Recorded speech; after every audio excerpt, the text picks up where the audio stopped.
silly me. We just stopped for lunch, had my muff pot going, so I had a nice warm lunch.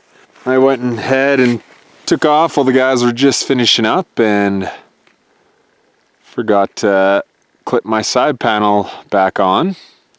Might need this. That would come in handy. So naturally it fell off right away. Then I kinda side hilled down, filled this compartment with snow, and drive belt came off. Must have just got a little wet and slipped off. So I am a previous Ski-Doo guy, so I've never had to really play around with drive belts on these Polaris's, but shouldn't be too difficult. Just gonna have to do a good job of clearing all the snow out. And make sure we clip in that side panel next time. Here's a friendly tip. Special delivery. So on having a closer look, it wasn't belt that just slipped off. The whole primary gear sheared right off. Couple pieces there, couple pieces still on. So yeah, that's a different story.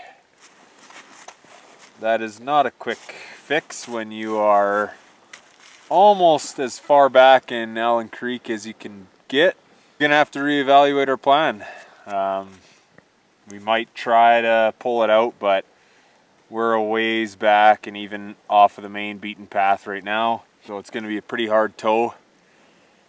I'm thinking we'll be able to just get a whole new gear, maybe come back tomorrow, bolt it on and be on our way, but that is not good.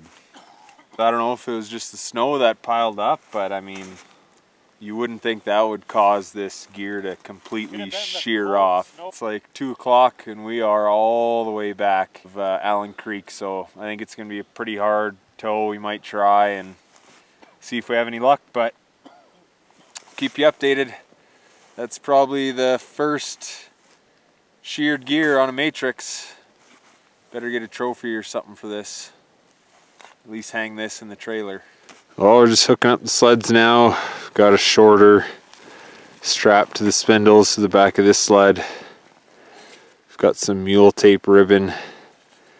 Tie these two together. The guys have packed the trail to get out of this bowl. Did some shoveling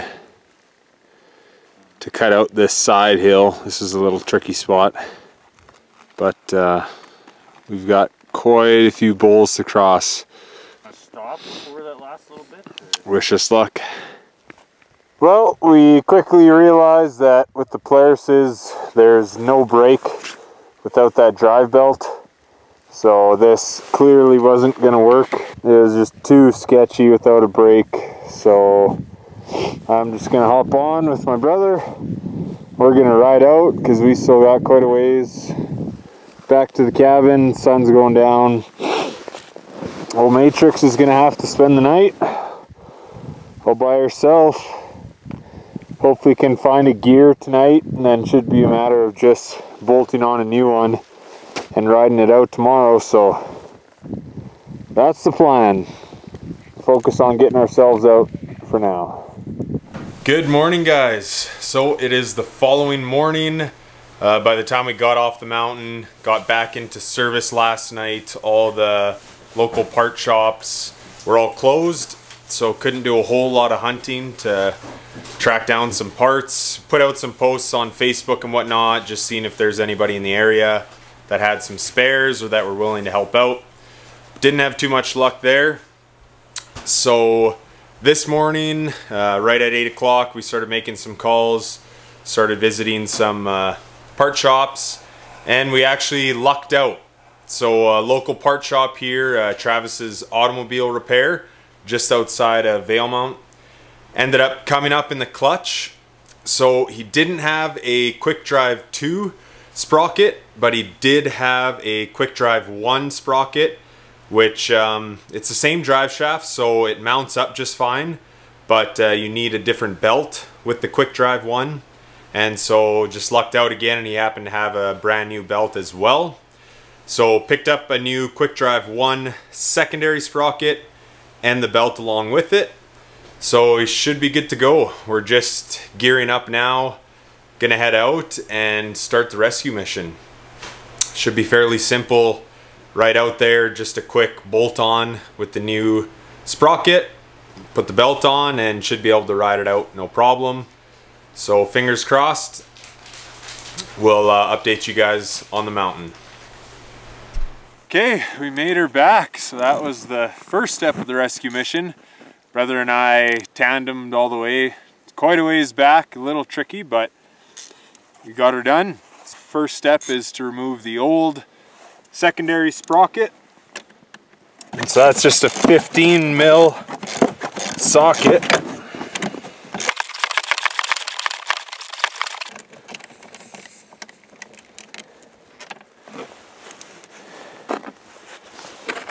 Couple more pieces. And that's what's left of our original. So what we have here is a secondary sprocket from a Quick Drive 1 system. So the primary sprocket is the same from the QD1 and QD2s. So I'm just gonna leave it on. I really don't want to mess with it if I don't have to. So because we're running the Quick Drive 1, we have to run the Quick Drive Run belt. So like I said, I'm just going to try to pop it on without having to touch the primary. I don't know, I might have to pop off that primary. I don't know if there's going to be enough slack. They say in the video to pop both off. Yeah, I think we'll have to do that. I was going to try and avoid it if I could, just to mess with the least amount of things possible, but it's going to be a lot easier to put that belt back on. So we'll pop the primary off, and that's the same thing, just another 15 mil.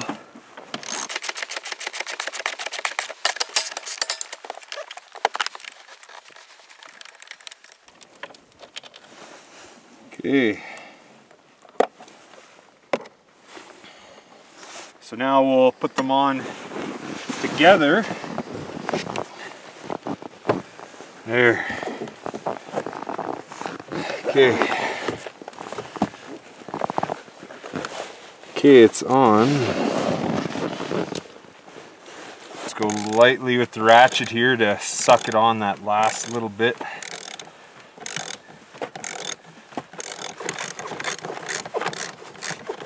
There you go. That's a big wrench, so big torque. Back Holy. country wrenching. The teeth on these sprockets are very sharp. What?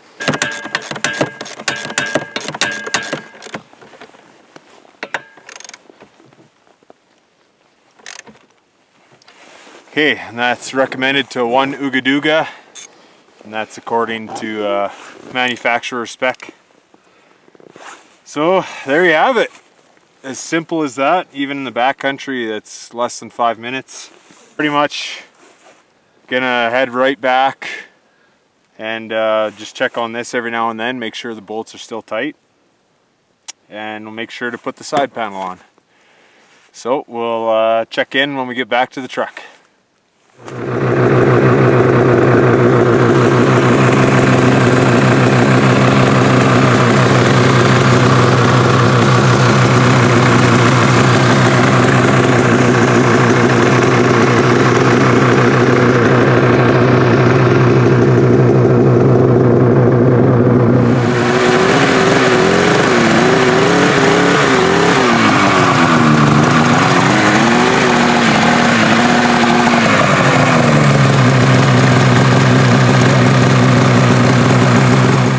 So we made it about a kilometer maybe, had a couple pulls, and then going up this little pull, stopped again, so my heart skipped a beat, thinking we sheared another sprocket. Pull off the panel and the belt had just slid off. So looking at it closer, rookie mistake.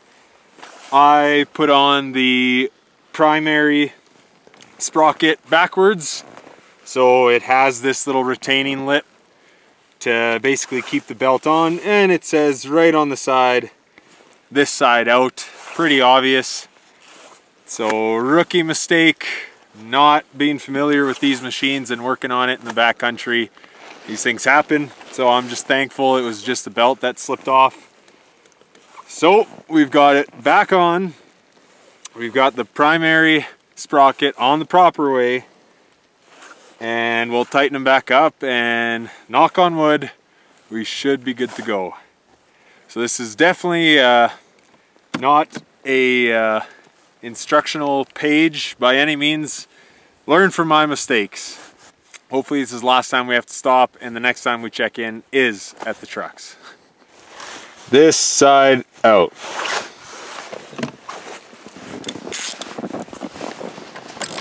What is up, guys? It is now the following day, so the rescue mission was successful. Once we got that primary sprocket turned around and installed properly, rode out the 30+ kilometers with no issues whatsoever. So that Quick Drive 1 sprocket and belt worked just fine. And it's funny how well parts work when you follow the giant instructions stamped on the side of them. So I'm just happy that we caught that and we were able to get it together and get the machine off the mountain. Hopefully this isn't a reoccurring issue with Polaris, but now all that's left is to follow up with them because they've got some explaining to do. And just a quick shout out to the gentleman at the toll booth at Allen Creek in Valemount. So he actually let the three of us pass and didn't charge us for using the trail. He showed some sympathy that we were going in for a rescue. So much appreciated to that gentleman and the Varda group. So thank you. We'll catch you guys in the next video.